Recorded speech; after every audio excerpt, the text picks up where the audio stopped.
अच्छा भाई, अस्सलाम वालेकुम एवरीवन। कुछ न्यूज़ चल रही है मार्केट में कि कुछ बड़े प्लेयर जो हैं मार्केट से वो शायद ले ऑफ की तरफ आ गए हैं और उनके सेल्स के और एडमिन के लोगों को फायर कर रहे हैं और साथ में टूवर्ड्स जो है अब क्लोजर जा रहे हैं। कंफर्म न्यूज़ नहीं है पर अभी र्यूमर्स हैं कि क्लोजर की तरफ जा रहे हैं। अच्छा, क्या वजह है फ़ात, ये क्यों हो रहा है और किस तरह तो इस नहेज तक क्यों आ गए? ये अच्छा मार्केट तो ठीक थी अभी। अच्छा, हमें किसी स्पेसिफिक कंपनी से कोई स्पेसिफिक बात नहीं हम कर रहे कि कंपनी ए क्लोजर की तरफ जा रही है तो उसका ये मसला है, या कंपनी बी की ये गलत पॉलिसी थी। तो we not talking about a specific company. अभी तो एक जनरली एक जो पैटर्न दिख रहा है मार्केट में, जो भी प्लेयर्स आ रहे हैं और फिर जा रहे हैं, और वो जो अप्रोच रखते हैं और फिर कस्टमर्स के साथ वो किस तरह डीलिंग्स करते हैं, और उसमें फिर नुकसान किसका होता है, इंडस्ट्री का नुकसान होता है या कस्टमर का नुकसान होता है या उस कंपनी का नुकसान होता है जिसने इन्वेस्टमेंट करी होती है। तो हम जनरली इस बात को देख रहे हैं as an overview.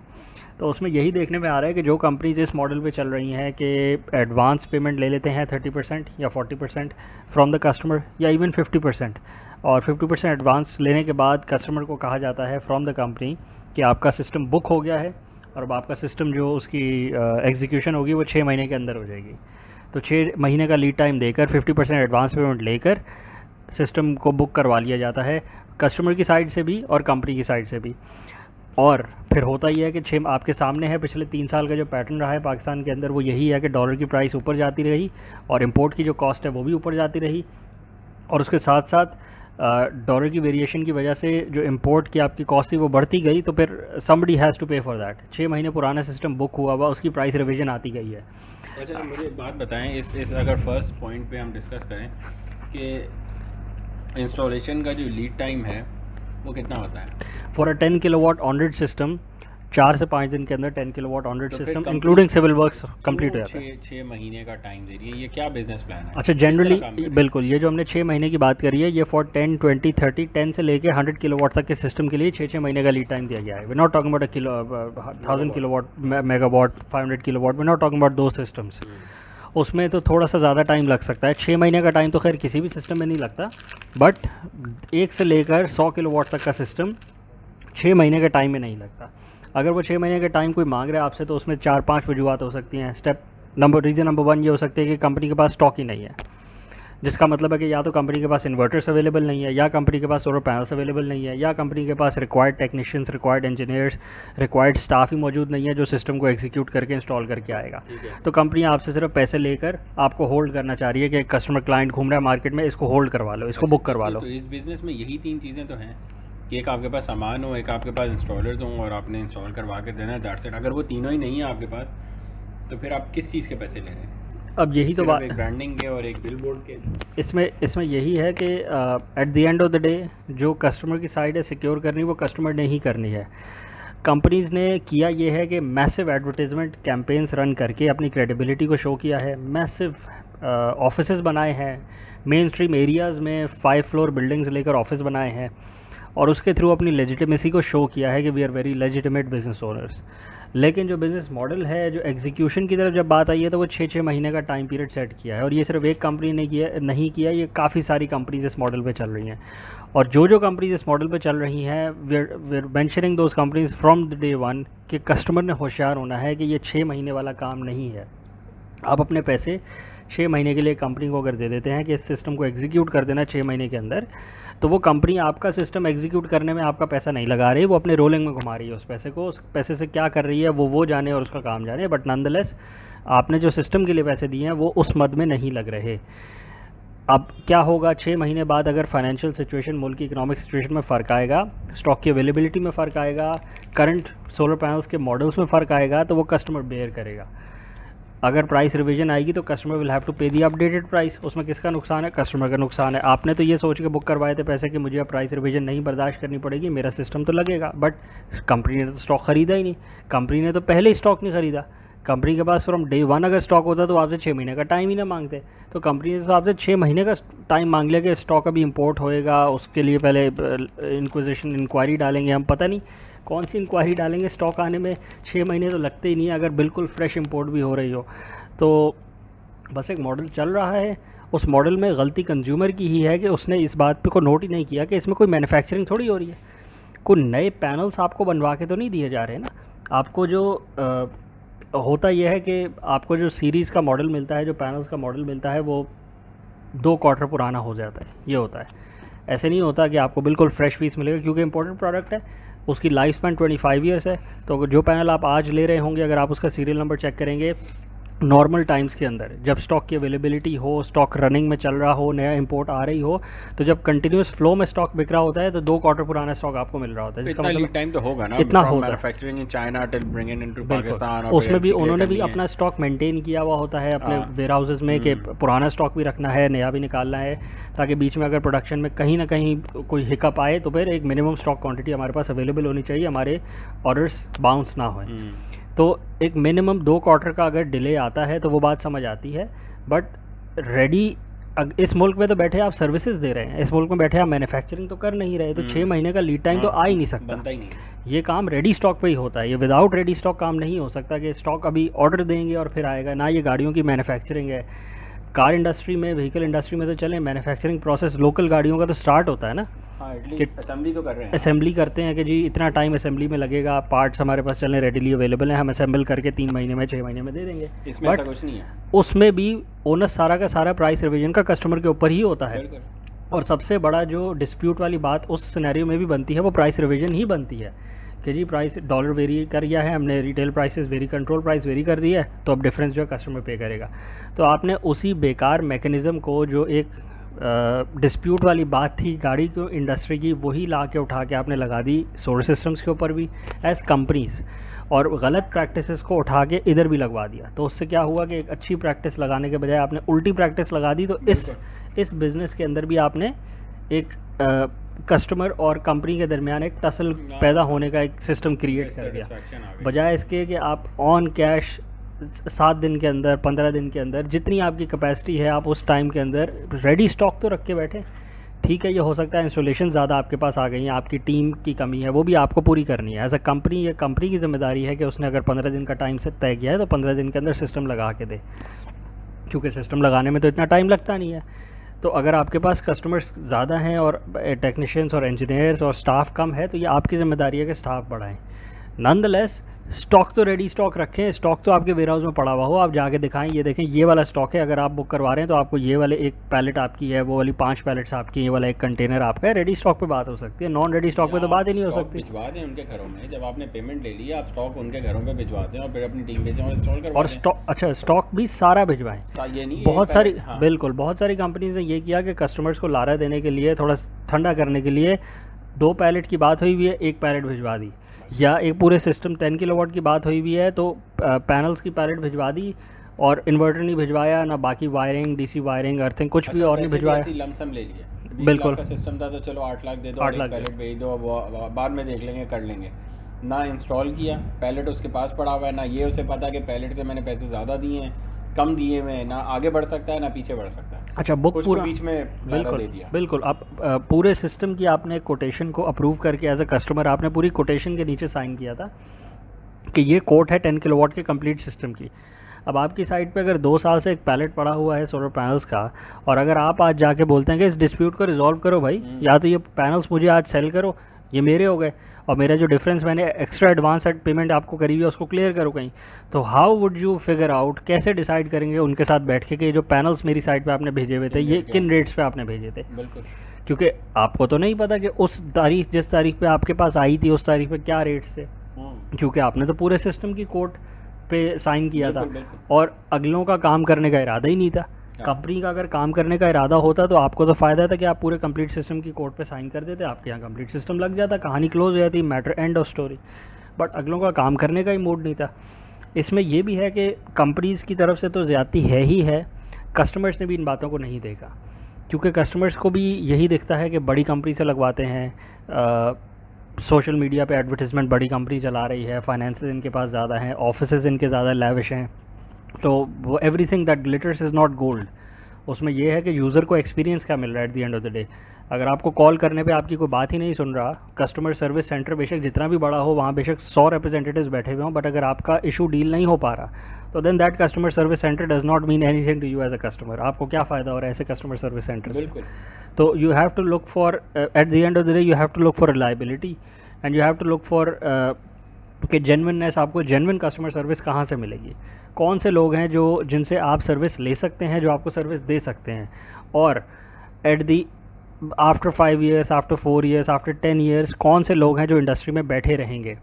Corporations can easily come and go, individual businesses can also come and go, but ये आपने देखना है कि आप जिस भी कंपनी से सिस्टम लगवा रहे हैं उस कंपनी का कितना पिछला एक्सपीरियंस है इस मार्केट के अंदर, और कितनी रिलायबिलिटी उसकी रही है, और what do you see as a customer कि वो कितनी देर तक आगे भी बैठे रहेंगे।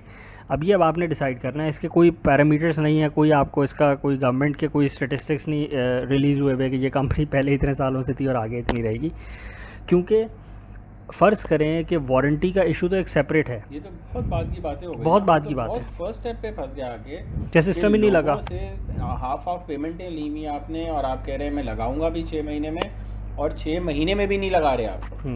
पॉइंट ये नहीं है कि आप मेरी बाद में बात सुन रहे हैं कि नहीं, फ़ोन उठा रहे हैं कि नहीं, आप लगा ही नहीं रहे। सही बात, आपने पैसे भी आधे लिए हुए, अब उसका हिसाब भी होगा कि आप पेमेंट है में वापस करें कस्टमर्स को, और साथ में ये भी है कि इंस्टॉलेशन की तरह तो आ ही नहीं रहे, बिल्कुल ऐसे, और आप ले ऑफ कर रहे हैं अपने कस्टमर, अपने एम्प्लॉयज़ को भी।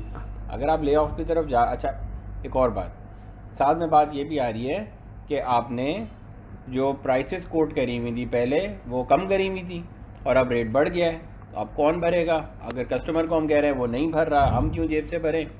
लड़ते रहो बैठ के आपस में, कहीं यूएन की कोर्ट में चले जाएं, वहाँ जाके लड़ लेंगे किसने भरना है ये पैसे, कहीं भी नहीं जाता। अगर आप कंपनी चला रहे हैं और 5 रुपये का नुकसान भी हो रहा है आपको, और आपके नंबर ऑफ़ कस्टमर्स हैं, तो आप उनको इंस्टॉल कर दें और आगे से अपनी पॉलिसीज़ ठीक कर लें कि आइंदा ऐसे मसले ना आए आपके पास। आपने जिस टाइम पेमेंट ली है, आप 100% पेमेंट लें और विद इन अ वीक और 2 उसको इंस्टॉल करें और वहाँ बात क्लोज़ कर दें, बजाय इसके कि आप एक खींच के बैठ जाएँ 6 महीने की अनसर्टेनिटी।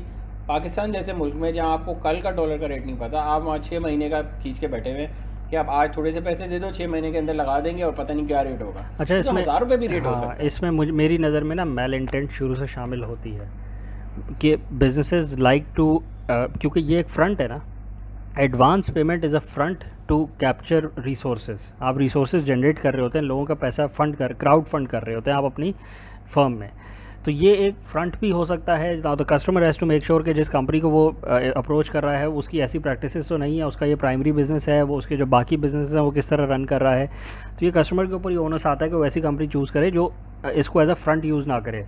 बहुत सारी और इंडस्ट्रीज़ हैं जिसमें बहुत सारी प्राइम एग्जांपल्स है, पाकिस्तान की हद तक नहीं ग्लोबली, कि पीपल यूज़ कंपनीज़ के वो लोगों से एडवांस पैसे पकड़ के फिर उससे अपने बाकी बिजनेसेस पे लगाते हैं या और बिजनेस में इन्वेस्ट करते हैं, और फिर क्योंकि इन्वेस्ट कहीं और हुआ होता है तो वो डिलीवर नहीं कर पाते कस्टमर्स को जो उन्होंने प्रॉमिस किया होता है।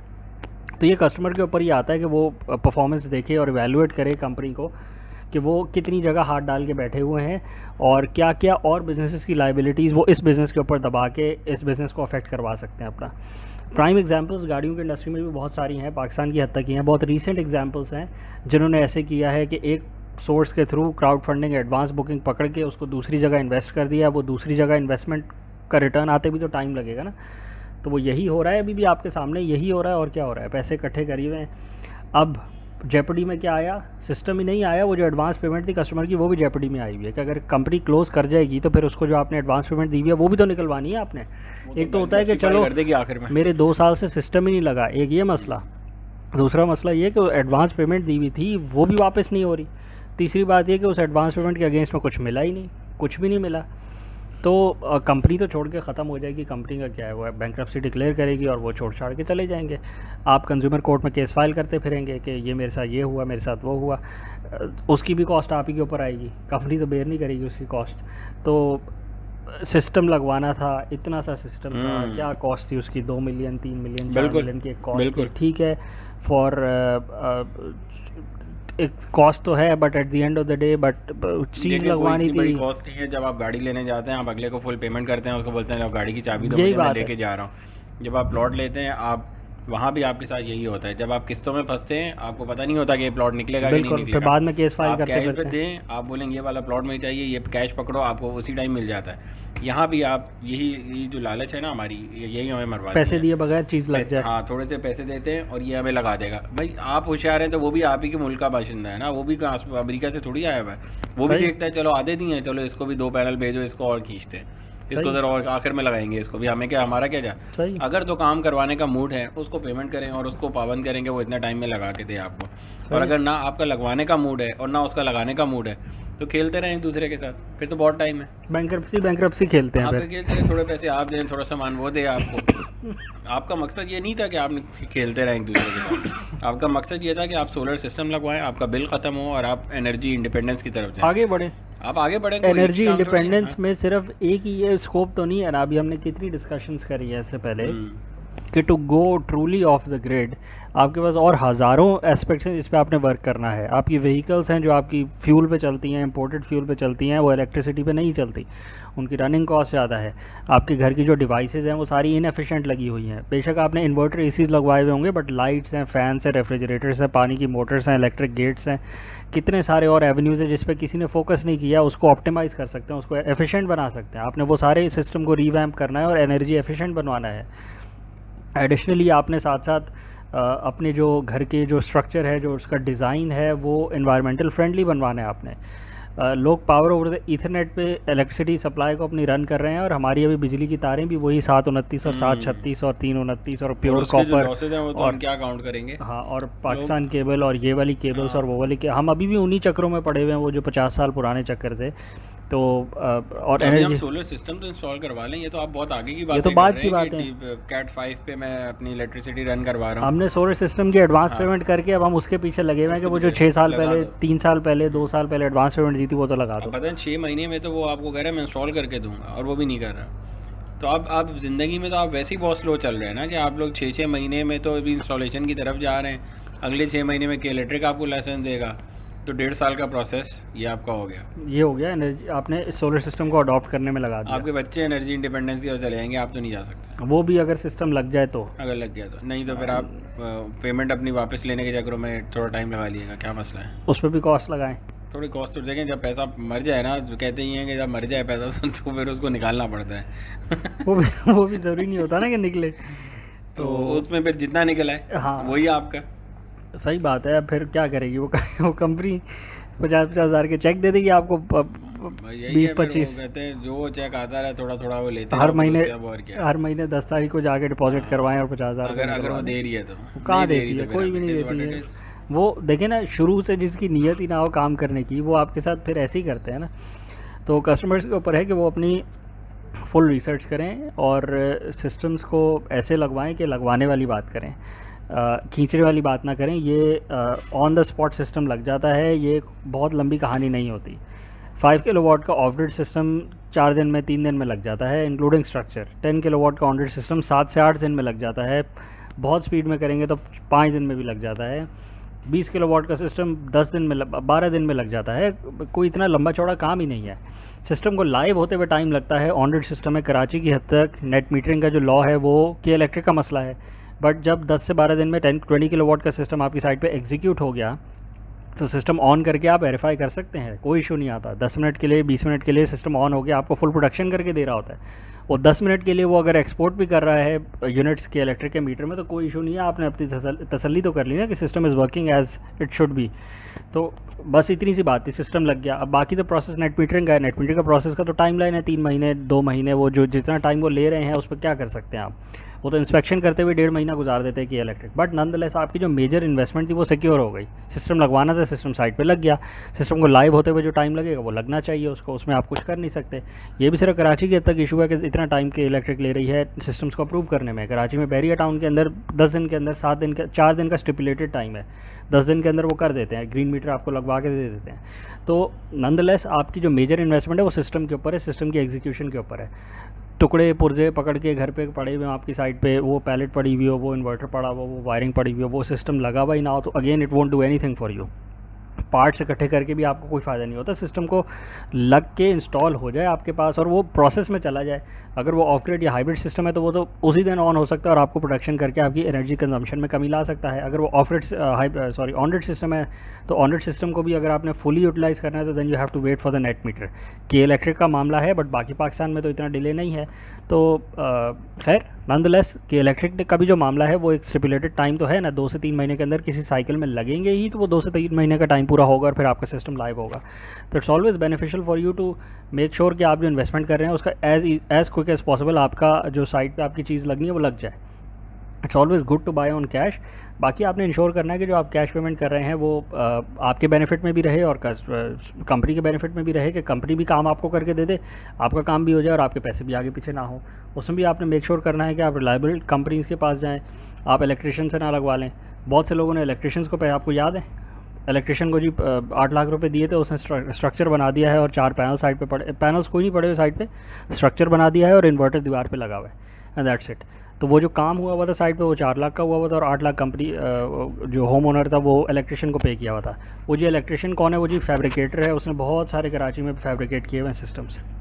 तो यार आप फैब्रिकेटर को अगर इतने पैसे दे देंगे सिस्टम के लिए और फैब्रिकेटर कल को फ़ोन बंद करके अपने गाँव चला जाएगा, फ़र्ज़ करें वो पहाड़ों का है, गाँव का है, कहाँ का चला ही गया असल में तो वो चला ही गया था। तो then what would you do? तो अब आपके ऊपर है, आप इलेक्ट्रिशियंस को दे दें, आप बिल्कुल मैकेनिक्स को दे दें पैसे और फिर देखते रहें पीछे कि क्या हो रहा है। कस्टमर ने मेक श्योर करना है कि जो वो पैसे जिसको दे रहा है आर दे रिलायबल और नॉट, और वो क्या बातें कर रहे हैं, 6 महीने की बात कर रहे हैं या 6 घंटे की बात कर रहे हैं। ये भी तो हो सकता है ना, बोले मैं एक ही दिन में लगा दूंगा आपके यहाँ, तो एक दिन में तो खैर कुछ भी नहीं हो सकता। अगर स्ट्रक्चर वाला सिस्टम है तो वो एक दिन में तो नहीं लगता, एक दिन में स्ट्रक्चर ही बनता है बहुत मुश्किल। 5 किलोवाट का स्ट्रक्चर भी बनाए तो वो एक दिन में बन जाता है। तो बाकी उससे पहले साइट पे मटेरियल्स आने में टाइम लगता है। तो अगेन होशियार कस्टमर नहीं होना है, क्योंकि पेमेंट उसकी है, स्टेक्स उसके ज़्यादा हाई हैं। कंपनी के लिए तो सिस्टम में एक प्रॉफिट होता है, एक सर्टेन प्रॉफिट होता है ना, इतने परसेंट का प्रॉफिट है, 2% का है, 5% का है। जो ओनर है, जो कंज्यूमर है, वो तो एक बेस इन्वेस्टमेंट लगा रहा है, उसका तो 100% लग रहा है। तो उसने मेक श्योर करना है कि उसका 100% आगे पीछे ना हो जाए। अच्छा, मैं आपको आगे भी एक और न्यूज़ दे दूँ। अभी जो वेबिनार हुआ है लॉन्जी के रिप्रेजेंटेटिव्स के साथ वारंटी के ऊपर, तो कमाल हुआ, वारंटी क्लेम के ऊपर।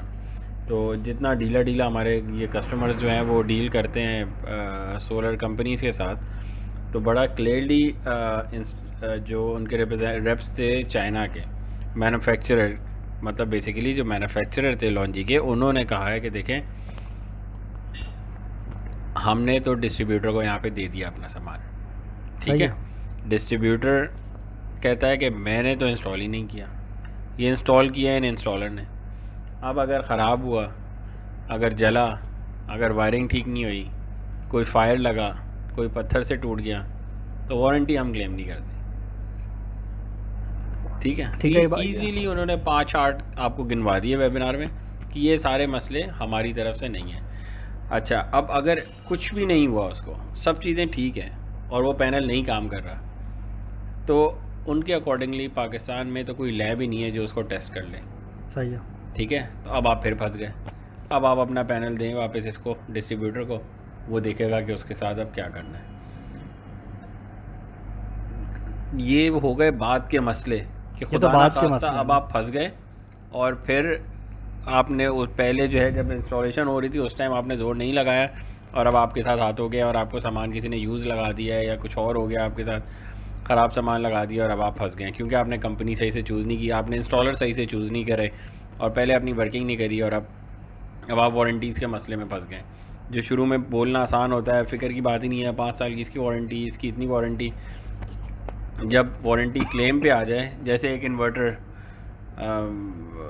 जो ऑन ग्रिड इन्वर्टर है उसकी वारंटी ही क्लेम नहीं हो रही, ऐसे ही है, बहुत सारी चीज़ों की नहीं हो रही, उसकी वारंटी ही क्लेम नहीं हो रही, और जब लगने पे आता है तो जी इसकी 5 साल की वारंटी है, मसला ही नहीं है, आप शुरू करें। और इस टाइम पे हाथ खड़े कर दिए सबने कि वारंटी नहीं है, हम काम नहीं क्लेम कर सकते। अच्छा, इसमें देखें बड़ी क्लियर सी बात है कि वारंटी तो बात की बात है, पहले आपकी बेस इन्वेस्टमेंट सेव होनी चाहिए, आप जो पैसे दे रहे हैं चीज़ आपके यहाँ लग जाए, स्टेप 1 वो 6 महीने के डिले पे ना चले जाए, उसके बाद वो प्राइस रिवीजन पे, डॉलर फ्लक्चुएशन पे, और सामान के ना होने पे, और एलसी क्लोज होने पे, और इंपोर्ट पे बैन पे, और सोलर पैनल्स को लग्जरी आइटम पे जाने पे, वो उन मसाइल में ना फंस जाए आपकी जो इन्वेस्टमेंट है। स्टेप 1 ये है कि जो पैसे दें वो चीज़ आपके यहाँ लग जाए। स्टेप 2, जो चीज़ आपने कही थी वही लग जाए। अगर लॉन्गी के पैनल से लगवाने थे तो लॉन्गी के पैनल्स लग जाए आपके यहाँ, अगर जिनको के पैनल से और फ्रोनियस का इन्वर्टर था तो आपके यहाँ वही लगे, जो आपके साथ डिसाइड हुआ है वो सिस्टम लगना चाहिए, उतना लगना चाहिए जितना डिसाइड हुआ था, आपकी पेमेंट आपकी हुई भी होनी चाहिए, आपका काम हो जाना चाहिए। उसके बाद बात आती है कि आफ्टर सेल्स के ऊपर, क्योंकि ये सोलर सिस्टम्स है, इनकी आफ्टर सेल्स बहुत मिनिमल है, इनकी जो मेंटेनेंस है वो बहुत मिनिमल है, तो जो चांसेस ऑफ फेलियर हैं एग्जिस्ट तो वो करते हैं, but compare to other power production systems वो बहुत लो हैं। फॉर अ सोलर सिस्टम आपके जो chances of production chances of failure हैं वो नेचुरल कैलामिटीज़ को अगर हम हटा के देखें ना तो ऑलमोस्ट नॉन एग्जिस्टेंट है। ठीक है, हेल स्टॉर्म आ सकता है, आपके पैनल्स के जो ग्लास है वो क्रैक हो सकता है, शैटर कर सकता है, आपका वाटर डैमेज अगर ना हो इन्वर्टर, तो इन्वर्टर को कुछ नहीं होता अनलेस कि आप उसको बिल्कुल ऐसे कमरे में लगा दें जहाँ क्लॉस्ट्रोफोबिक एनवायरनमेंट हो, हीट अप हो जाए, या फिर अगर IP65 नहीं है तो डस्ट उसमें एक्यूमुलेट होती रहे, आप उसकी इन्वर्टर की सफाई ना करें, ब्लोअर ही ना मारें, डस्ट एक्यूमुलेशन की वजह से वो ओवर हीट करके उसमें अगेन कोई कंपोनेंट फेलियर आ जाए। इफ़ यू मेक श्योर कि आप बेसिक 4-5 चीज़ें इनको अगर आप ना होने दें, जो कि आपको वैसे ही करनी चाहिए किसी भी अपनी वैल्यूबल आइटम की, तो there is no problem anywhere. अच्छा, ये हो सकता है कि मैन्युफैक्चरिंग फॉल्ट आ सकता है प्रोडक्ट के अंदर, वो भी सोलर पैनल्स के अंदर ऑलमोस्ट नॉन एग्जिस्टेंट है कि सोलर पैनल्स वर्क ही ना कर रहे हो, क्योंकि जब साइट पे जिस दिन कमीशनिंग होती है सिस्टम की उसी दिन दिख जाता है कि इतनी प्रोडक्शन कर रहा है जितनी करनी चाहिए कि नहीं कर रहा। और इन्वर्टर का भी दिख जाता है, क्योंकि इन्वर्टर आप 1 लगवा रहे होते हैं, 2 लगवा रहे होते हैं, 100 तो नहीं लगवा रहे होते हैं, कोई टेस्ट ना हो रहे हो, तो वो सब कुछ उसी दिन दिख जाता है कि सिस्टम इज़ लाइव और नो, या सिस्टम में कोई फॉल्ट आ रहा है कि नहीं आ रहा। अब उसके बाद आई थी आफ्टर सेल्स की बात, तो अगर आप इसको कंपेयर करें इस प्रोडक्ट को किसी ऐसी प्रोडक्ट के साथ जो आप अगेन इंपोर्ट हो रही हो, जिसका लोकल डीलर नेटवर्क मौजूद ना हो, तो उसकी भी आफ्टर सेल्स नहीं मिलती। अगर आप एक टोयोटा विट्स इंपोर्टेड वाली लेते हैं तो what do you do if there is a problem with it? आप मैकेनिक के पास जाते हैं और मैकेनिक से उसको ठीक करवाते हैं। आप किसी भी डीलर को जाके नहीं कह सकते कि मैंने आपसे गाड़ी ली थी, 1 साल की वारंटी है, 5 साल की है, मैन्युफैक्चरर ने मुझे बोला है 5 साल की है तो वो यहाँ क्लेमेबल है। वो कॉमन सेंस का जो कहना है वो यही है कि आपने मेक श्योर करना है कि जो आप प्रोडक्ट ले रहे हैं ना, वो प्रोडक्ट सब स्टैंडर्ड नहीं होनी चाहिए, बेहतरीन प्रोडक्ट होनी चाहिए, और पुरानी नहीं होनी चाहिए, एज़ न्यू एज़ पॉसिबल होनी चाहिए, रगड़ी भी नहीं होनी चाहिए, और फिर आपने लेते हुए उसको इंस्पेक्ट करना है और लगवाने के बाद उसकी केयर करनी है। अगर आप इन सारे पैरामीटर्स को फॉलो करते हैं तो द चांसेस कि आपको प्रॉब्लम्स आए वो कम हो जाते हैं। Again there are no guarantees anywhere, guarantees करवानी है तो फिर आप इंश्योरेंस करवा सकते हैं, इंश्योरेंस का भी प्रीमियम आप भरेंगे। अच्छा, इंश्योरेंस क्लेम भी हमेशा फॉल थ्रू तो नहीं करता ना, इंश्योरेंस क्लेम भी कभी ना कभी रिजेक्ट हो जाता है किसी ना किसी नेचुरल कैलामिटी की वजह से। तो इन रियलिटी जो आपका मकसद है वो ये है कि आपने सिस्टम लगवाना है, सिस्टम को आपको बिजली बचा के देनी चाहिए। वो ऑन ग्रिड सिस्टम हो तो वो आपका सेल करके बिजली का बिल कम करे, वो ऑफ ग्रिड सिस्टम है तो आपको एनर्जी इंडिपेंडेंस की तरफ लेके जाए, आपकी लोड शेडिंग से जान छुड़ाए, आपके बिजली के बिल में कमी करे। अगर वो हाइब्रिड सिस्टम है तो वो ये दोनों चीज़ों को करे, आपका बिल भी कम करे, एनर्जी इंडिपेंडेंस भी दे, आपको लोड शेडिंग से भी बचाए। तो आपका ये मकसद है। उसमें वारंटी क्लेम एक तीसरे मुल्क में बैठी हुई कंपनी, उसने तो सीधी सी बात है हाथ खड़े किए हुए हैं। उसका जो एक प्रोसेस है वो यही है कि अगर सोलर पैनल्स की वारंटी क्लेम करनी है 25 ईयर्स की, तो डिस्ट्रीब्यूटर जिसको हमने यहाँ पे ऑफिशियल अपना वो बनाया हुआ है, ये उस चैनल के थ्रू हम इसको क्लेम कर सकते हैं, जो कि क्लेम होता भी है। बट इन केस के ये क्लेम ना हो तो इसका ये मतलब नहीं है कि आपकी पूरी इन्वेस्टमेंट ज़ाया हो गई। अगर एक हाइब्रिड सिस्टम की ROI 2 से 2.5 साल है आज, तो अगर आपके 5 मॉड्यूल, फ़र्ज़ करें आपने 10 मॉड्यूल लगवाए थे 550 वाट्स वाले, 5.5 किलोवाट का आपका सिस्टम था और उसमें से 2 मॉड्यूल ख़राब हो गए, तो अगर आपकी 2 साल की ROI थी तो वो 2 साल 2 महीने पे चली जाएगी। अब आपकी ये बैड लक है कि आपके मॉड्यूल्स ख़राब हो गए और उनकी वारंटी क्लेम ना हुई। एनी हाउ वारंटी क्लेम, देखें वारंटी क्लेम आप जिस कंपनी से जाके लगवाएंगे, अगर वो कंपनी आपका फ़ोन नहीं उठाएगी तो वारंटी क्लेम के लिए मैन्युफैक्चरर भी बैठा हुआ है, डिस्ट्रीब्यूटर भी बैठा हुआ है, बट आपका जो वारंटी क्लेम होना था वो नहीं हो रहा होगा। तो ये पाकिस्तान की डायनामिक्स हैं, इन बातों को हम शुरू से रिपीट कर रहे हैं, ये कोई ढकी छुपी बातें नहीं हैं, बहुत से लोग नहीं करते हैं इन बातों पे। बस ये 25 साल की वारंटी है, खुले आम बोलेंगे, 25 ईयर्स के लिए हम भी बैठे हैं, कंपनी भी बैठी है, पैनल्स आप हमारे पास ले आएंगे, अभी वारंटी हो जाएगी। जब लेके जाएंगे तो तब सारी बातें आपको पता लगेंगी कि वारंटी तो कंपनी की थी, इसका तो कुछ भी नहीं था। तो बात को सही से बताना चाहिए, राइट फ्रॉम डे वन बताना चाहिए, कस्टमर को पहले से पता हो और कस्टमर भी इन बातों से परेशान ना हो। आप बाकी ज़िंदगी के सारे मामलात में ऐसे ही करते हैं, तो इधर आप 25 ईयर्स की वारंटी को अपने ऊपर हावी करके सिस्टम को अडॉप्ट ही ना करें और अच्छी टेक्नोलॉजी से दूर रह जाएं, तो आप नुकसान अपना कर रहे होते हैं, क्योंकि एनी हाउ सिस्टम आपको बचा के देता है। लग्जरी सिस्टम नहीं है ये कोई लग्जूरियस आइटम नहीं है कि मुझे मज़ा कितना आ रहा है लगवाने के बाद। ये एक एसेंशियल आइटम है। आपका बिजली की कंजम्पशन जो है वो अगर अनअफोर्डेबल लेवल्स पे चली जाएगी तो आपकी मैसिव स्पेंडिंग एनर्जी कंजम्पशन के ऊपर ही निकल जाएगी। You won't have any resources left for any other thing. तो नीड की एक प्रोडक्ट है ये, बिल्कुल एसेंशियल प्रोडक्ट्स में अब आती जा रही है, क्योंकि जो एनर्जी की प्राइसेस जो ऊपर जाती जा रही हैं उसमें कोई और ऑप्शन नहीं है कि आप अपनी एनर्जी प्रोडक्शन एट होम करें। बाकी बड़ी क्लियर सी बात है, आफ्टर सेल्स और वारंटीज़ एग्जिस्ट करती हैं, कंपनीज़ के ऊपर डिपेंड करता है वो आफ्टर सेल्स और वारंटीज़ को किस तरह डील करवाती हैं। अगर वो उठ के यहाँ आएंगी ही नहीं और आगे रिप्रेजेंटेटिव बना देंगी सिर्फ ऑथराइज डिस्ट्रीब्यूटर को, और डिस्ट्रीब्यूटर भी आगे से नेग्लिजेंस दिखाएगा, या फिर बीच में जो कंपनी है जो फैसिलिटेटर है वो आपको फैसिलिटेट ही नहीं करेगी, उसका मकसद ये होगा कि सिर्फ सेल्स करनी है, और जब सफिशेंट सेल्स हो जाए तो फिर company pack up, let's go somewhere else, कुछ और काम करते हैं। बिल्कुल। तो अगेन कस्टमर ने मेक श्योर करना है कि वो अपने इंटरेस्ट को प्रोटेक्ट करे, सिस्टम ऐसा लगवाए कि जो उसको कुछ ना कुछ बचा के दे, system as good as possible लगवाए, ब्रांड न्यू लगवाए। अगेन एडिशनली वो ये कर सकता है कस्टमर अपनी साइट को प्रोटेक्ट करने के लिए कि ऐसे लोगों से लगवाए कि जिसका उन्हें पता हो कि इतनी आसानी से छोड़ के नहीं जाएंगे। बट अगेन किसी के बलबूते पे आप कितनी रिलायबिलिटी रख सकते हैं, हर किसी का अपना हिसाब है, कोई कंपनी कभी भी क्लोज़ कर सकती है, वो आप क्या कह सकते हैं, किसी के बारे में तो आप कुछ नहीं कह सकते ना। तो बट नॉनदलेस सिस्टम ऐसा लगा हो कि जो आपको कम से कम प्रॉब्लम्स दे। अगर सिस्टम में कोई फॉल्ट आता भी है और अगर कोई आपको फैसिलिटेट नहीं कर सकता तो फिर आप उसको खुद ब खुद डायग्नोज करके या आउटसाइड हेल्प लेकर, आपका मकसद है कि सिस्टम आपका चलना चाहिए for as long as possible in as little cost as possible. तो अगर उसमें खुदा न खासा कोई फेलियर आ भी जाता है तो फिर आपको उसको सॉल्व करना है। पाकिस्तान में सिस्टम आए हुए 6 से 7 साल हो गए हैं, अब सफिशेंट एक्सपर्टीज़ मौजूद है मार्केट में, सफिशेंट आफ्टर सेल्स सर्विसेज भी मौजूद हैं। जिन वारंटी, जिस इन्वर्टर की आप बात कर रहे थे ऑन इन्वर्टर की, उसकी वारंटी क्लेम नहीं हुई तो फिर बाहर से क्लेम हो रही है ना, मतलब बाहर क्लेम मतलब कि वो बाहर से रिपेयर तो हो जाते हैं ना इन्वर्टर सब। बिल्कुल। जैसे यूपीएस आए थे 15 साल पहले, तो यूपीएस की एक पूरी लैब की अवेलेबिलिटी हो गई ना कि टेक्नीशियंस मौजूद हैं, रिपेयर हो जाता है तो वो अगेन वर्किंग में आ जाता है। इसी तरह जो इन्वर्टर, सोलर इन्वर्टर्स हैं, उसकी भी पूरी की पूरी अब जो रिपेयर अवेलेबिलिटी है वो मौजूद है। कोई ऐसी बात नहीं है कि चीज़ रिपेयर ना हो, आफ्टर से उसके पार्ट्स मौजूद ना हो। ठीक है, जो रिपेयर की कॉस्ट है अगर वो वारंटी में क्लेम होता तो वो आपको नहीं देना पड़ता, अगेन फ्रेट चार्जेस आपको देने पड़ते, कंप्लीट फ्री नहीं होता। बट ठीक है, आपको थोड़ी बहुत कॉस्ट देनी पड़ेगी, आपको बुरा लगेगा, आपको दिल पे बात आएगी कि ये तो वारंटी में था, मुझे नहीं देना चाहिए था। बट नॉनदलेस अब जो है वो है, उस बात को एक्सेप्ट करना चाहिए।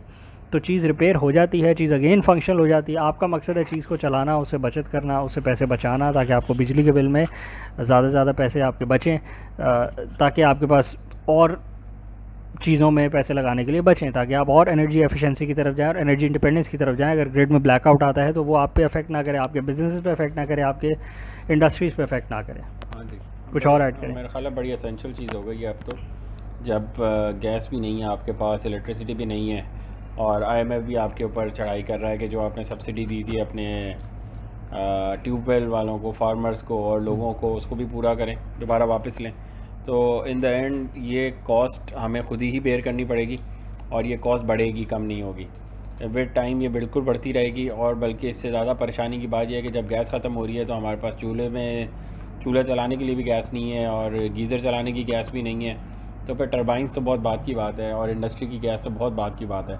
और अगर हम इस सारी इंडस्ट्री को एलएनजी और आरएलएनजी की तरफ ट्रांसफ़र कर रहे हैं शॉर्ट टर्म सोल्यूशन के लिए, तो वो भी बेहतर है, पर अगेन वो भी आपको ख़रीदनी पड़ती है, हमारे पास तो वो भी नहीं है।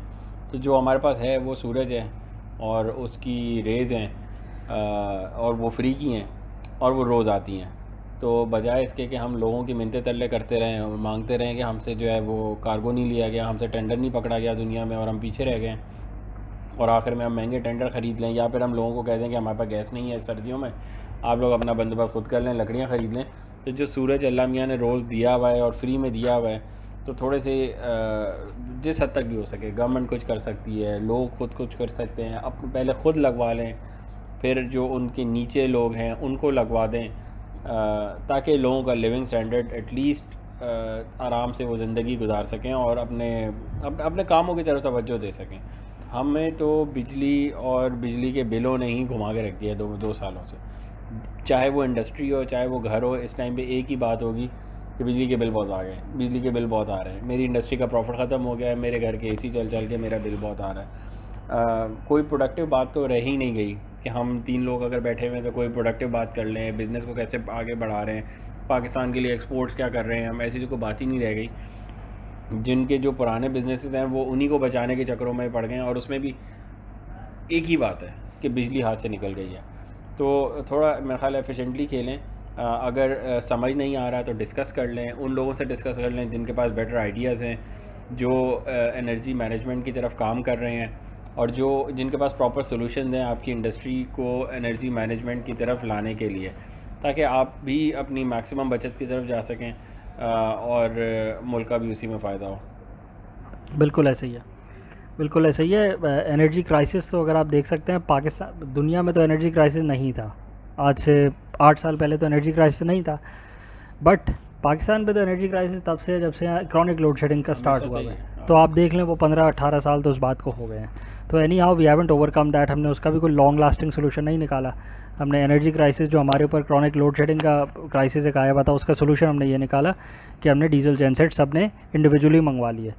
और तो उस डीजल जेनसेट की रनिंग कॉस्ट होती है वो फिर हमें बाद में पता लगा कि 5 साल बाद वो बेचारे की सारी वो चीज़ें बैठ जाती हैं, वो ओवरऑल मांगता है।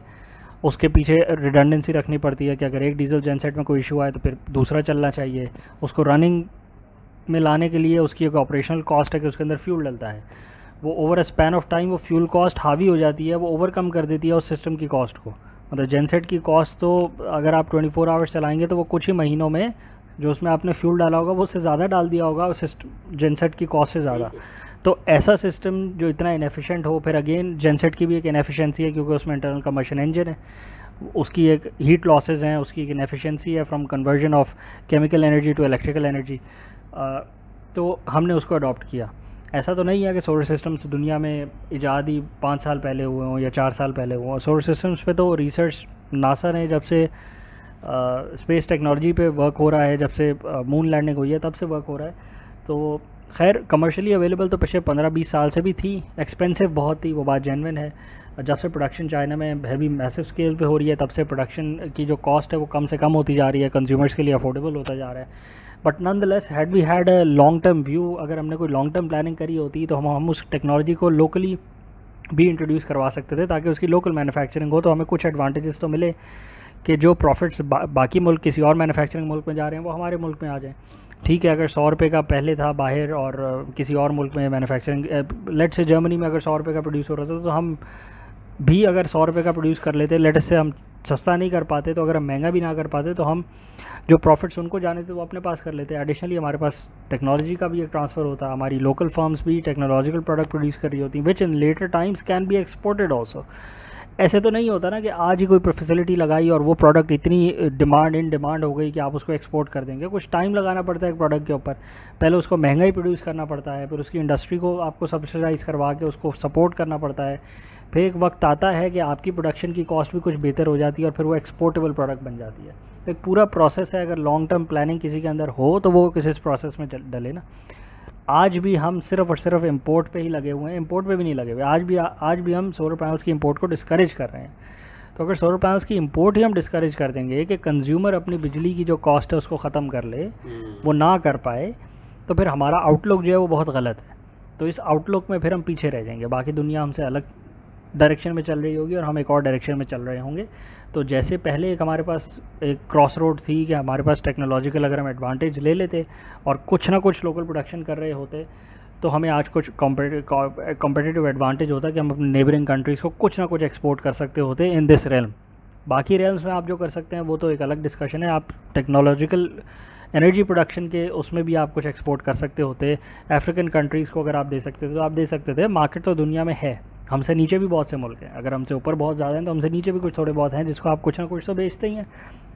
डिफेंस की कितनी प्रोडक्ट्स आप बेचते हैं क्योंकि वो आपकी नीश मार्केट है, आपका एक कंपेटिटिव एडवांटेज है बाकियों के ऊपर कि आपका डिफेंस की जो प्रोडक्ट है वो एट पार है, वो किसी ना किसी की तो डिमांड है, कोई ना कोई तो ख़रीदता है आपसे। तो अगेन अगर आपकी प्रोडक्ट किसी ना किसी लेवल की भी हो बट नंदलेस उसके लिए प्रोडक्ट होना ज़रूरी है, कुछ रिसर्च होना ज़रूरी है, कुछ प्रोडक्शन फैसिलिटीज़ बनानी ज़रूरी है, उनको कुछ टाइम चलाना ज़रूरी है, उसमें इनोवेशंस एडवांसमेंट्स लाने की ज़रूरत है। तो अगर कुछ करेंगे ही तो कुछ होएगा।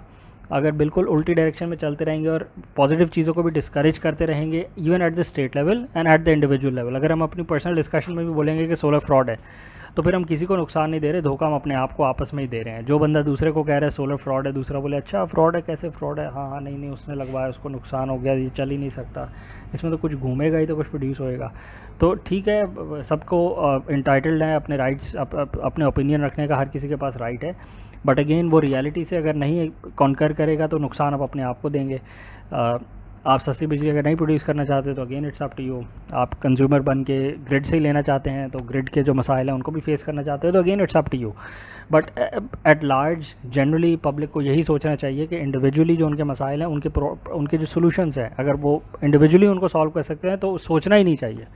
इंडिविजुअली अगर आप अपने मसले को सॉल्व करें, हाउसिंग का मसला स्टेट ने तो सॉल्व नहीं करना ना। इंडिविजुअली हम अपना घर बनाते हैं ना कि इस घर में रहेंगे तो फिर रेंट नहीं देना पड़ेगा या फिर कोई भगा नहीं देगा, लात मार के बाहर नहीं कर देगा। तो अपने मसाइल खुद ही सॉल्व करने होते हैं। अपने मोबिलिटी के मसाइल हमने गाड़ियाँ लेके खुद ही सॉल्व करे हुए हैं, ट्रांसपोर्ट के मसाइल हमने खुद ही सॉल्व करे हुए हैं, गली की सिक्योरिटी के मसाइल हमने, बेसिक मसाइल जो इस मुल्क के थे जो स्टेट ने करने थे वो भी स्टेट ने नहीं किए तो हमने अपने लेवल पे ही किसी ना किसी तरह उनको मैनेज किया हुआ है। तो एनर्जी का भी यही हाल है at this point in time in this country. अगर आपके एनर्जी के मसाइल हैं जो कि generally through out the country हैं, रैम्पेंट हैं, तो फिर उसका हल भी हमने खुद ही निकालना है। स्टेट की तरफ देखते रहेंगे कि स्टेट इनिशिएटिव लाएगी और हमें कुछ सब्सिडी देगी, तो वो इस मुल्क में नहीं होने वाला। बड़ी क्लियर सी बात है, अगर इस मुल्क में कुछ इनिशिएटिव आता भी है और सब्सिडी दी भी जाती है तो वो ट्रिकल डाउन करके मैसेज तक नहीं पहुंच पाती, वो रास्ते में से ही आगे पीछे हो जाती है।